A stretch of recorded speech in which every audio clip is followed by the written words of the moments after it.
Hello' everyone, আজি আৰু এযোৰ কাপোৰ লৈ আহিছোঁ। ইয়াতে মই স্ক্ৰীন প্ৰিণ্টিং কৰিম আৰু এইযোৰ হৈছে নেভি ব্লু কালাৰ আৰু ইয়াতে মই এইটো ফুলৰ ডিজাইনটো কৰিম চিলভাৰ কালাৰ দি। আৰু আপোনালোকে চাই যাওকচোন শেষলৈকে কেনেকুৱা হৈছে জনাব। আৰু নেভি ব্লু আৰু চিলভাৰ কালাৰৰ কম্বিনেশ্যনটো যে কি ক'ম আৰু ইমান বেছি ভাল লাগিছে। আপোনালোকে শেষলৈকে ভিডিঅ'টো চাই যাওকচোন আৰু কেনেকুৱা হয় জনাব। আৰু ইয়াৰে মই দহিকেইটাও চেঞ্জ কৰি দিম বুলি ভাবিছোঁ আৰু চাই যাওকচোন শেষলৈকে।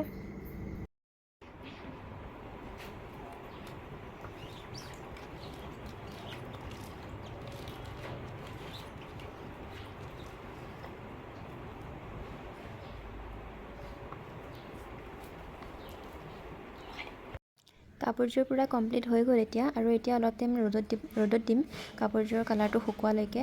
আৰু তাৰপিছত ইয়াৰে মই দহিকেইটা চেঞ্জ কৰি দিম। আৰু যিহেতু দহিকেইটা মানে মাজত নীলা নীলা আছিলে, মই ভাবিলোঁ ইয়াৰ মাজতে আকৌ বগা বগা কেইটামান লগাই দিলে বেছি ভাল লাগিব কাপোৰযোৰ। আৰু তেনেকেই কৰিলোঁ, মাজত দুটা নীলাকেইটাৰ মাজে মাজে দুটা বগা সোমাই দিছোঁ।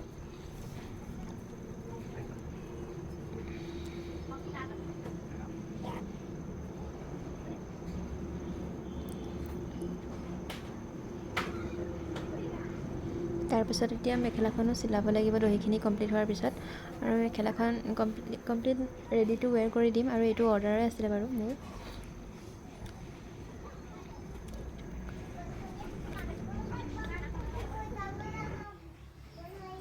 আৰু এইযোৰ কাপোৰযোৰ দহিকেইটা হোৱাৰ পিছত মই এতিয়া চিলাব লৈছোঁ। আৰু তাৰ আগতে মই এই দুযোৰ কাপোৰ চিলাব লগা আছে, মই এইকেইযোৰ চিলাই লওঁ। চিলাই হোৱাৰ পাছতে মই সেইযোৰ কাপোৰ চিলাম। আৰু চাই থাকক শেষলৈকে। আৰু শেষত কেনেকুৱা হৈছে জনাব কাপোৰটো, আৰু আপোনালোকে কেনেকুৱা পাইছে কমেণ্ট কৰি জনাব। আৰু এইযোৰ ইয়াৰ চাদৰখন এইখন আছিলে, দহিকেইটা লগাই দিয়াৰ পৰা বেছি ভাল লাগিছে, নহয়নে বাৰু?